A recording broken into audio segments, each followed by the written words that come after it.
bango oleki bango oleki bango oleki bango tovota kutuke élection kutute ayae mamanda kutute transition kutute ayae mapolo kutute mafoto kutute ayae umela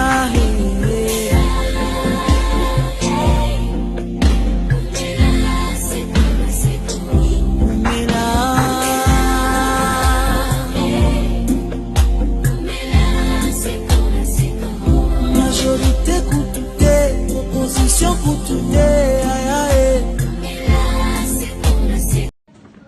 Si t'es mon mari, n'a pas l'amitié. Oh yeah, n'a pas bébé, oh yeah. Let's be here and let's seek God. We are in a time that we are seeking God. And I need everyone. Let's all be together. The Bible is clear. Pray for one another. Amen. God bless you.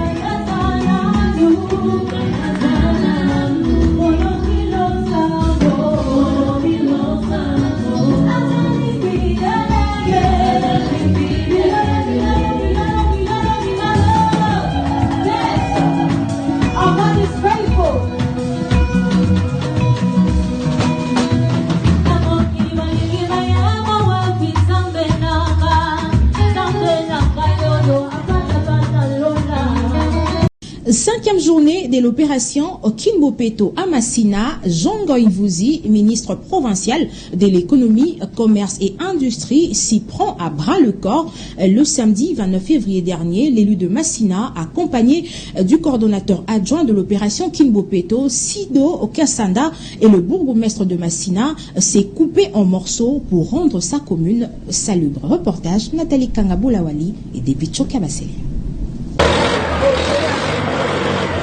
Soucié de traduire en acte la vision du gouverneur de la ville de Kinshasa, Jontini Ngobilambaka, résumé dans l'opération Kinbopeto, les ministres provinciaux de finances, économie, commerce et industrie, Jean Goïvouzi, également Elie de Massina, ne ménage aucun effort à ce sujet, il est toujours sur terrain. Le week-end dernier, Jean Goïvouzi s'est intéressé au quartier 2 dans la commune de Massina, précisément aux différents coins dont l'avenue Wamba, Féchi, les boulevards Lumumba derrière le stade municipal de Massina où s'est créé un marché pirate. Le lieu de Massina a pesé de son tout poids en vue d'assainir ses quartiers. Jean Goïvouzi n'est pas passé outre l'adage qui dit que la charité bien ordonnée commence par soi-même. Muni d'un tracteur, accompagné du coordonnateur adjoint de Kinbopeto Sido Kassanda et les bourgmestres de cette municipalité, le ministre provincial prêche par exemple quel est le bien fondé de cette descente. Jean Goïvouzi explique. Bon, aujourd'hui c'est la 5e journée de l'opération Kinbopeto. C'est pourquoi tous les gouvernements provinciaux, tous les bourgmestres, tout le monde est sur le terrain juste pour rendre effective cette journée. Les problèmes, nous avons choisi de commencer sur cette avenue parce que c'est presque un marché. Les mamans qui vendent ici dans de mauvaises conditions, il faut enlever tout ce qui est comme saleté. Ce n'est pas seulement ici, maintenant avec le bourgmestre et les coordonnateurs adjoints qui m'ont fait bourgmestre adjoint, nous allons descendre sur les boulevards parce que nous attendons d'autres engins qui arrivent. Donc toute la journée, nous sommes vraiment préoccupés avec ce travail. Qu'en pense à son tour les coordonnateurs adjoints de cette opération? Ça s'est fait élu na bango parce que l'autre ministre provincial en charge de la finance, mais awa a d'autres travail le la élu ya bana Massina. Il y a batinda qui est dans le parlement provincial comme le na bango, les lois a prêché bango par exemple. Yemoko comme exemplaire aya na Denis bana Massina pour ça la élu na bino nenge yé pas ça pour ça. yango na osenga na ba masina nyonso pour s'approprier na opération pour esuka na 5e journée mais ezala continuer ezala habitude ezala loi quotidienne ya biso ya mikolo na mikolo. Par ailleurs, signalons en même temps qu'en dehors du grand travail abattu par les ministres et son équipe, Jean Goïnvouzi, qui tient Mordicus à rendre propre ses secteurs, a acheté des tonnes de caillasses pour l'effectivité de la mission qu'il s'est assignée.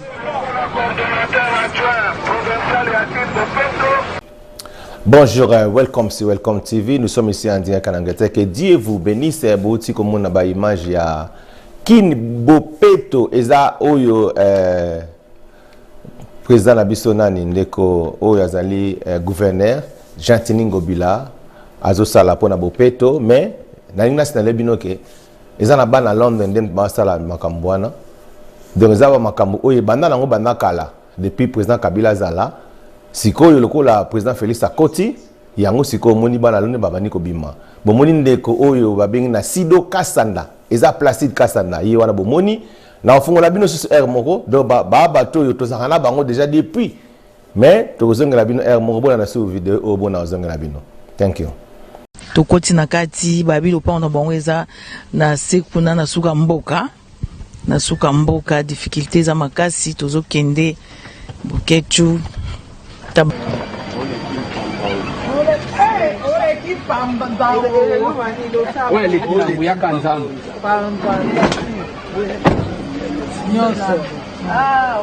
ngai ya Boketu ya liboso naza mokolo kolanda pona mukete na botami na le 12 mai 1955. Ah bon, au garde de taille. J'ai 64 ans. D'accord. Yango na yaki awa na mosi na ngai twakosala mosala ya ndako. Oui. Moko mosusu bandeko bakuta poto bakelele esika kovanda.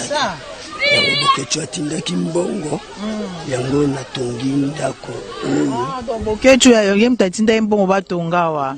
Aza kotonga ndako oyo. Kasi esila na ngana vanda na ngata awa. Esili kwa kote moko ebandi kosila ototie papa yango ndengai na fandi na mbandaka ngai ya na bango ya liboso. Boketu abotami awa ndako Boketu akoleli tobuka oyezaki depo ya kotia babiloko ya ndako yango pe nanu lokwa ndako esili te tovandi mwa pembeni na ino soki ba chambre na ngai silinde tokotia. Bongo komba ya Boketu ndinga bundaka wana bino pe bosepela nango. Bon komba ya Boketu eza inspiration ya Nzambe ndenge koti ki abundela mboka. Biso pe toza kobunda pona Jésus Christ. Yango biso toza pona Yesu Masia ete abikisa biso pa bikisa libota etambola malamu. Po biso papa na biso aza plombier, mama na biso pe azalaki mukati bilanga. Babokoli biso yango pe Nzambe na mawana epe na ngolu ndenge asali lelo Boketu atelema pona libota mobimba pe telema. Siko koyemba Boketu bandeko bozotanda toza vraiment na kati mbandaka na Air Congo quartier Air Congo donc toza vraiment na mbandaka na suka ya mboka donc tozo tuna ba renseignement oyo balinga Boketu na ba oyo bayebaki ba renseignement na ete bobo toyeba lelo toyebi déjà ki Boketu abotama awa na mbandaka donc musique na ye wana inspiration yela ya Swede e bandaka ye kaka na bomwana. Boketu azalaki moto bandai kotanga moko azui masuwa ake Kinshasa inspiration na eko kokota ye pona ye na biso moko abalaki lusaki vanda Anne-Marie. Bonjour, welcome back sur Welcome. Bomoni image ya oyo ya ndeko na biso oyo Boketu wana epana bango na mbandaka ba filmer ndenge azotonga. Donc cela veut dire il a compris qu'il a aussi la combat na ba combat no su basala wana ezala ngaka pour na distraire le peuple de Dieu, ezala ngaka pour na distraire le peuple congolais, mais en réalité balianga na bango mbongo ya ba gouvernement balianga mbongo batuni surtout que le monsieur Moïse Katumba a besoin que non fingi langa ce qui mutuboye ba pesi mbongo fingi c'est langa bo pesi mbongo fingi. Donc ce sont des bateaux bazoko embouiller peuple congolais kaka dans les vides. Alors lelo na lobamba muke pona to fungula mémoire ya batu baye bakoye bake et loko zo senga na mboka na biso pesa la bien il faut tozaka na boyokani tant tozana boyokani tozana bolingo nde makambo ekene bien nalak sabino susi image bomo na ndenge bande kwa IDPS bazo senga ke la mère Mende azonga bon na zonga la bino after this video. Thank you. Ya la mère Mende reponga la chair on a kete la kema fou alobi tia de droit bolukakia osolenga pona ni yango na lobi ya la mère Mende azonga a remplacer Jolino Makelele et yokani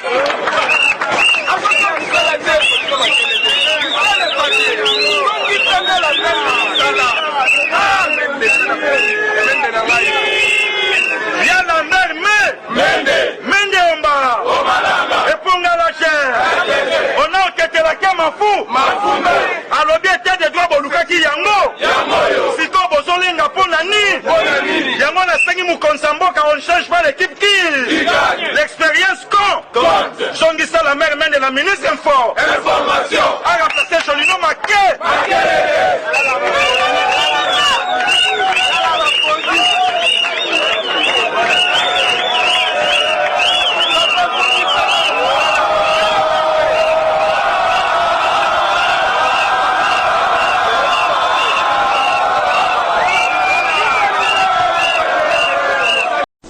sans forme abelé.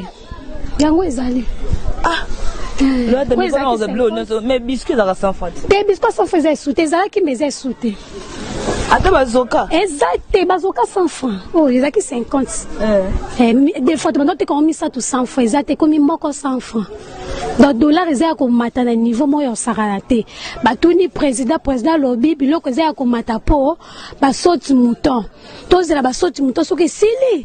Nda ko kipe no mabumu na biso, mais pour le moment, tous à non nzala. Nda lobby.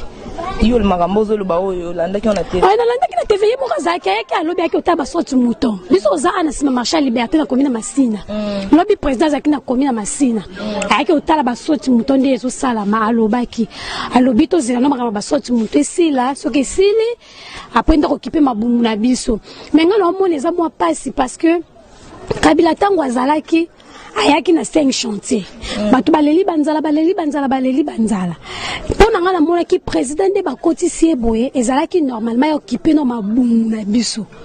En tout cas, j'étais très nazaki vraiment étonné au mona président yé ayoka ki amona ki pe makamba ba 5 chantiers. Ma yé ya bandeli ba sorti mouton. Ba bo mabiso. En tout cas, ba bo mabiso. Mais donc sungaka par rapport à embouteillage, ba blo mo ya bongo. Sunga na on a pas d'embouteillage pour toka. En tout cas, toi vraiment on a pensé place à 100% tozo toka. Ba embouteillage tozo tout na miyibi bazo yiba en tout cas pour on a pensé eza musaka kitoko. Tozo tout en tout cas tozo toka pour ko toka ça pour un sport physique ko toka. On a pensé nzamba pambo la président pour ko toka penza physique to bando sans la route. Ko mi ko toka muyiba ko yibo bo banjo kimambangu ko welela. En tout cas pour on a bravo. Mais on a mususu désolé. Donc, mes chers internautes, comprenez, na boutique on est bon monia et l'aura sans faisaka mabélé et puis na bazoka. Oh non, c'est tika les bandits ça 50 200 francs. Imaginez-vous ça 50 200 francs. Donc moi na 50 francs à un bon hauteur roulé la dame biscuit. La ligne peut na mono pas 50 francs 100 francs bandoli en sous. Te toze la mbongo asika ibimisi ya mtu Kabila ne Tshisekedi. Ça quand même kuna na banque. Welcome back to Welcome TV. Nous venons de suivre les images Bomoni. Ndenge bandeko ya IDPS bazako réclamer la mère Mende Azonga comme porte-parole ya Félix parce que l'actuel porte-parole na bangwana ministère ya média soki nani motoyo Jolino Makelele il est en train de faire elo monter et puis bomoni pesu ndenge mwana wana oyo alobi ke ndenge passe comme na Kisasa biloko nyoswana ba image na laxibino eza ba image ya bande ko na biso ya Londres o bavana en Angleterre ba ki on travaille na bona kin nazo lingana lo babo pourquoi nazo ko insister na likambo baba na Londres to vandia na kati Angleterre to mona ndenge ba combattre ba finga président Kabila ndinga zalaka ba lo baba mabina yi makambo belebele mais ka biso mona kati Angleterre awa batu ba ko batama bazanga ba combattant mais bakina na bona kin ko négocier ba makambu ko négocier kuna tang ba ko makuna ba ko komisa rais bazo betele maboko ko ba bien na ye et voilà lelo siko yo tango nzamba yo sala grâce andimi ape manaye avanda parce que lokola ya lukaka pe ya Congo alukaka pe ya peuple congolais alukaka kimia atiki bokonzi pa ya président Félix Tshisekedi. Félix a continué à pouvoir asiko batu oyo bazalaka la bango ko négocier tango président Kabila azalaka bazalaka na bango ko bete la président Kabila maboko na kin na ko batama bana Londres kaka komunike lelo ndenge za ba kombata bazali soko neto bimisi bo bango beta yo ba sala mabe mais bazalaka na bango na biso ensemble mais lelo tomoni lelo batu bazokende tomoni Placide kuna na kin a sukola ba terrasser tomoni ngoti a que sukola ba terrasser na kin na banini azali coordinateur adjoint ya likambo ya bobeto na kin ya nani ya gouverneur nani gouverneur nani Jantiningo Bilawana donc kasika donc atan Félix ka ndenga ye ndaki a côté de ces bimité ba dossier na biso za la olala do masolo les ama solo depuis président Kabila vanda ba olukande na osala po basala na batama le ba filmer ngabe batindelinga bonga na communicateur de la diaspora na la sabatu makamba bien na la sabatu nzela na la sabino kasbolanda na bino bato ba olobate na pesa ka exemple monde ba lelo le sumo combattant mo zolo bazoleka so ba benge ba pesa ta musala pa osokola ba terrasse na bazima mbongo awsa na ye pour le to bozo boyo osokola ba terrasse na poto mais boke no osokola ba terrasse na clean et ça ma bete parce que luka bopeto oui bien sûr mais bana poto ya Londres na bomoni Placide kuna bimi na komba sido kasanda mais ye wana siko Placide mais on batama ka soka ya batama na enie pourquoi na lobi na zolo bayango na loba yango parce que na zo yebisa bino président Kabila bino bomonda ngande bokanisa ngande na yebisa bino azaka ne mutu malamu aza mutu alinga ne intérêt ya batu donc vini ngwane sala batu musuba sala mapona osala ka ben intérêt ya batu mais lelo ndenge tozolo baka awa et comment lelo passi pona koloba neti bien ya ye parce que batu baka on est flatteur non on est likamba flatterité siko siko sala likamba flatterie bongo batu ba oloba te ba ke ne mikozo wa misala na kin batu ya diaspora ebele wana ba batami na bango ba sa pe musala bien te tout le monde demande dans le bit habitant président Kabila azalaki boto yo ki nga lobby passe zuko ta la kin makasi siko passe on est aussi là comment et que si là nazo yebisa bino eloko mo o bino bolinga ko yoka te eloko mo bino bolinga te no bat balo barango bino bozo comprendre te eloko bino bolinga ko yoka te et que le président Félix Tshisekedi aime le président Kabila bolinga yoka ngote siko tango yemo président de la République alors que le président Kabila aza partenaire nanga on travaille ensemble bino bolingi ko yoka yango te mais le problème c'est que vous êtes en train de créer bolinga bokotsa kaka zizani batu ba ko kabwana division ezaka ya nzambe te au moins nakati na mboka na biso Congo et salama nanu te président moka bimina président Koti c'est pour la première fois salami alors biso loko toka ko sala tozaka na bolingo na bango mibale. Il y a des clés en mona. Il y a moto yo sambela ka tu n'as pas l'amour, tu haïs ton frère. Mon sambela ndengeni. Alors premier commandement na biso on va pesa biso ça que to lingana, to za la bolingo, aimez-nous les uns les autres. Linga pe ndeko na yo linga pe ennemi na yo. Mais lelo to za la bolingo wana te. Et pe loko mo na zo linga ko loba ngo à chaque fois. Na bon so la ndeko mo lobby. Na biso mo lelo to lukaka ba problème dans les vides. Pourquoi? Parce que nous sommes en train d'amener la malédiction dans notre pays. Et le bien, une personne a dirigé Mboka, ou Azali roi président de la République, donc nous avons dirigé Mboka, Bafinga a été, Balobagamabe n'a été. Ceux qui osent le Bamabe, n'a mouto dirigé Mboka, tu es en train d'amener la malédiction dans les pays. Si vous le belanga siko, ne Bafinga président Félix Wana, Batoa Baofinga, Baolukanin. Malédiction en Bokate. Bataba au fin là, bazoluka siko bénédiction to malédiction. Cela veut dire ils sont en train de chercher la malédiction. Et puis Bible lobby, ceux qui bolingi bozala bien. Il faut commencer par honorer les autorités du pays. Bon bandi ko honorer bango bandi ko linga bango. Et Nzambe akoye bako pambola mboka wana. Mais ce que biso to ça le contraire. Pas ces autres salama na mboka parce que tous ont mené malédiction na kati na mboka na biso. Le président actuel batuba osala tuba kabola bango. Pour baluka siko ok crise contre la Congo makasi ba enfoncer Congo na kasi na ndenge ya mabe batu ba wanda souffrir comme soki ndenge nini parce que le bango ba luka yango wana tant que batu bazala boyokani et c'est alors makambo tambola bien Et c'est alors aux hommes qui ont investi parce que unité Zali, pour déjà Bolingo Zali, président Kabila Lingi Félix, preuve en est que article les pouvoirs, et ça preuve. Et deuxième des choses, président Félix a Lingi Kabila. De preuve en est que Basali qui va travailler ensemble. Zana Ibn Sabino Logo Mogo na mona, l'obina otana bande comme ba ba discuter, mais ça n'est pas discuter mon boy. Bozako c'est pour monnaie pour rien. Nana Sabino Logo Mogo pour na rewe ba que président Kabila Zane bien. Tant avant d'aki na bo continuer avant dia moni kino ba congolais biso nous surtout ko pata. Ah bon, c'est que je dois faire. Ba posa ba kotoyo bona boto sala to sangana biso nous ensemble. Na lobaka on a sala émission. To sangana ensemble na biso bato a majorité na bo posa to sangana ensemble to e ba ko travailler na bomoko ensemble tanga tanga koka mutu msu pas remplacer mais to sala na bomoko. Ay ko sala FCC. FCC wana ezali groupe ya ba opposant na bato bazana pouvoir. Ba sangana ki ensemble zaki nengwana. Sikoyo muta sala ki ngona ni président Kabila. Donc, si les opposants, na bato wana so basali groupe FCC. FCC la bongo. Et ça bato wana ko finga e na bona sangisi bango ba komi ensemble. Bango tout ba komi na bato na ye. Alors sikoyo IDPS na ba UNC basangana kité. Na MLC basangana kité bazalaki na parti bazalaki kité na Moïse Katumbi parti na ye lokola kendali na exil bazalaki kité. Sikoyo président Kabila lokola saka na besoin ya bolamu. Ay bon élection zoya. Bon ndenge za awa bato na ba osangana te. Ay ko sangisa sikoyo asali cash. Laissez-moi te demander mon amour, mais cache mon information président Kabila Pekak. A Sangsi, IDPS na UNC. A Sangsi bango abibo. Bino peut bon ça appelle la partie na bino parce que bato musupe baria ko région de bino. Donc cela veut dire il est en train d'arranger makambo za la bien. Mais ce que bato ba comprendre était. Donc a sali FCC, a sali cash. Yem fondateur. Ale ce que tant a sali yango basangani elelo.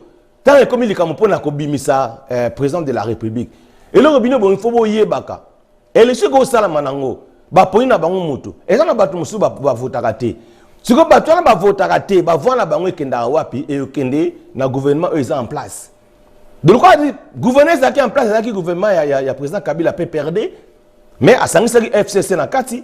Ce qu'il fallait ba voir wana o etikale belé batu ba voter ba pesango et pas ya dauphin ya président Kabila qui était Emmanuel Ramazani. De son ba PCA ba voir na surtout à gagner l'élection. Alors c'est comme si ko likambo wa choix et comme si ko likambo que non mboka ezala mo ba désordre ce ka sali bo ba te continuité ba belé. Bon pour chercher la paix ben descend ezala na mboka te avandi atali abi mais non qu'est-ce que je dois faire?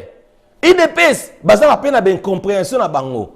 Félix abunda Petro papa na ya kufi likolaka ya komba ngabe papa nga kufa namoni naso na bango aso na Félix amoni ki ayoki Félix asoli pena nani ona muto su Fayulu ayoki Fayulu ba oso na ye ba otuni makambo siko ba pesa bo konzi donc pour vous montrer que ba pesa ka yango esa ngo lo ba makambo ba pesa siko Fayulu ola répondre mbala moko ye azowe la leader mais alobi nini ke nga na tuna Moïse na Mbemba mbala moko na catégorie na question leadership, on a déconsidéré. Parce que tu ne peux pas prendre la décision toi-même, il faut que tu n'as pas tout. Bah, déconsidérer qui est mbalamoro. Mais Félix, à l'obagi pena masolo bien, à l'obi nengeza awa, na loba pena vérité, on va travailler ensemble.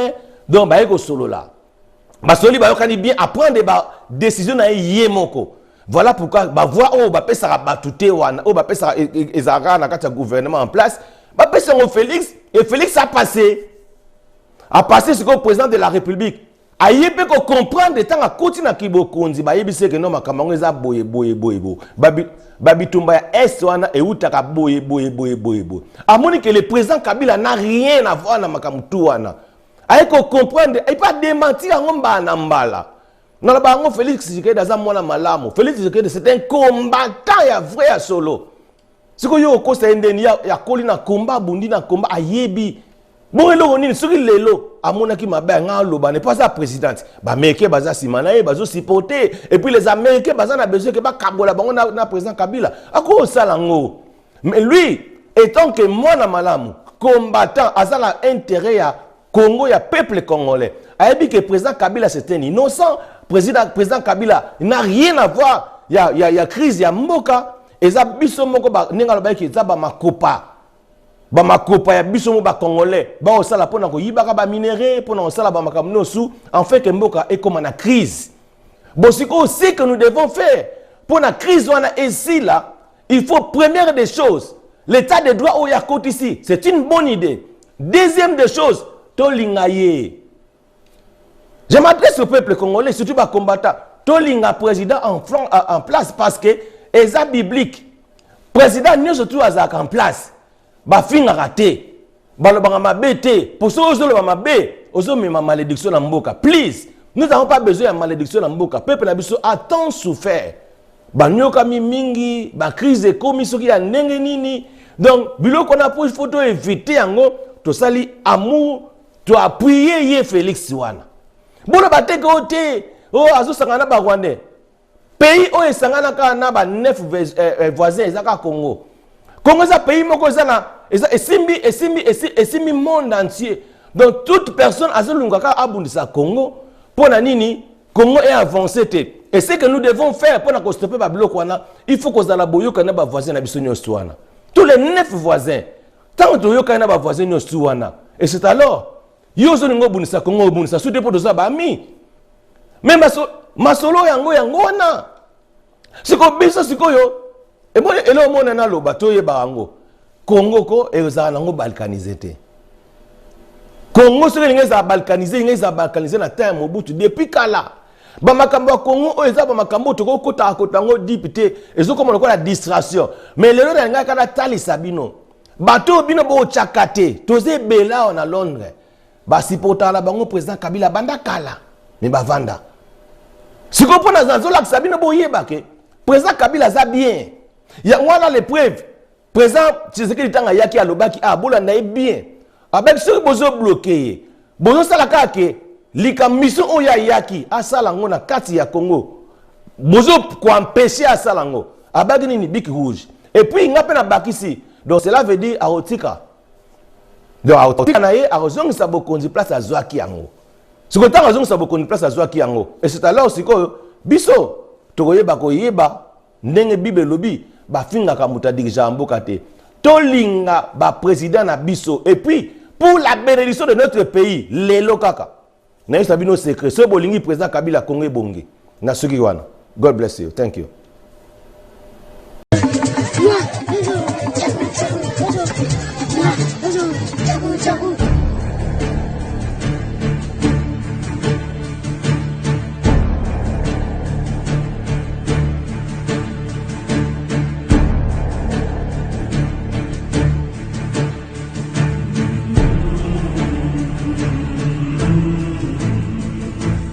Ce roi mini-Congo.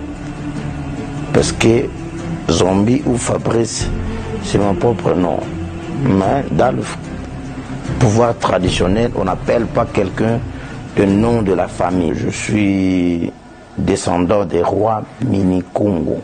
Royaume Congo à l'époque. Oui, mini-Congo, c'est le nom du royaume. Donc, explication, il y a pourquoi bah, choisir Yo. Je peux dire pouvoir traditionnel ezalaka na ba lignée. Alors il y a un lignée mususu qui sili bako sauter bake koluka na lignée mususu oyo bazana kati ya nzela wana ya makila wana. Nga c'est pourquoi je t'ai choisi. C'était par rapport peut-être na kina lignée wana nazana makila wana na botem na kati ya bota wana ya makila ya bokonzi. Comme noté koloba na yo ke epai na biso basuku pouvoir na biso eza matriaka. Donc eza na bo mama moko ya koko ya mama na nga je peux dire azalaki mokitani ya roi mini-Congo. Et tangu ye akei aza susu na mokili, et le moment que roi mini-Congo il cherchait maintenant na lignée ya Mandefu que Compte rendu de la rencontre entre les deux hautes personnalités de la coalition Cash FCC, à savoir le président de la République, son Excellence M. Félix Antoine Tshisekedi Tshilombo, et l'ancien président de la République, son Excellence M. Joseph Kabila Kabange. Il s'est tenu comme convenu entre les deux hautes personnalités. C'est signataire de l'accord de coalition Cash FCC ce jeudi 12 mars 2020 à la cité de l'Ancélé à Kinshasa, une importante rencontre. Les points importants étaient inscrits à l'ordre du jour de cette réunion, à savoir 1. Évaluation de la mise en œuvre de l'accord de coalition Cash FCC. 2. Dispositions à prendre pour la décrispation politique et la bonne marche de la coalition. S'agissant du premier point relatif à l'évaluation de la mise en œuvre de l'accord de coalition Cash FCC, les deux hautes personnalités ont constaté qu'il y avait réellement un malaise dans le fonctionnement de la coalition, malaise dû essentiellement au malentendu, à certains agissements, à certaines sorties médiatiques inappropriées et aux incidents survenus à l'égard des personnalités FCC à certains postes frontaliers. Tout en regrettant ces comportements, les deux hautes personnalités ont dissipé l'entendu et pris l'engagement à mettre tout en œuvre pour que ce genre d'agissements déplorés ne se reproduisent plus. Les deux personnalités ont également regretté le décès du général-major Delphin Kaimbi et attendent avec diligence les conclusions de l'enquête en cours pour élucider les circonstances de la surveillance de ces malheureux événements. Les deux personnalités ont enfin, dans le cadre de l'évaluation de l'accord, abordé la question de la nomination des mandataires à la tête des entreprises du portefeuille de l'État et convenu de privilégier les critères de compétences et d'intégrité morale à celui d'appartenance politique, pour ainsi éviter la politisation du portefeuille de l'État, outil important pour la gouvernance du pays. 2. En ce qui concerne le deuxième point relatif aux dispositions à prendre pour la décrispation politique et la bonne marche de la coalition, pour éviter que ce genre de désagréments ne se reproduisent dans l'avenir, les deux hautes personnalités invitent les acteurs politiques des deux regroupements politiques, Cash et FCC, à œuvrer dans l'esprit d'entente et de cohésion pour contribuer à une bonne mise en œuvre de l'accord et par ricochet à la paix et la stabilité, ingrédients essentiels pour la bonne marche du pays. Par ailleurs, les deux personnalités ont décidé de mettre à un niveau élevé un cadre permanent de concertation. Pour terminer, les deux hautes personnalités ont décidé de mener des réflexions dans le cadre de la coalition pour la réforme de la loi électorale et de la CENI. Commencée à 15 h, cette importante rencontre qui s'est déroulée dans une ambiance empreinte de convivialité et de respect mutuel a pris fin à 18h30. Fait à Kinshasa, Vital Kamerhe Lwakanyigi Nkingi, directeur du cabinet du chef de l'État, je vous remercie.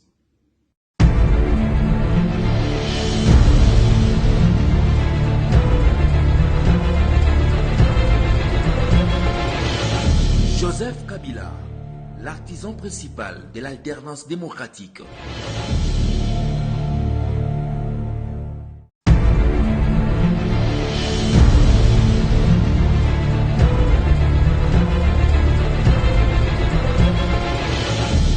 Joseph Kabila, l'artisan principal de l'alternance démocratique.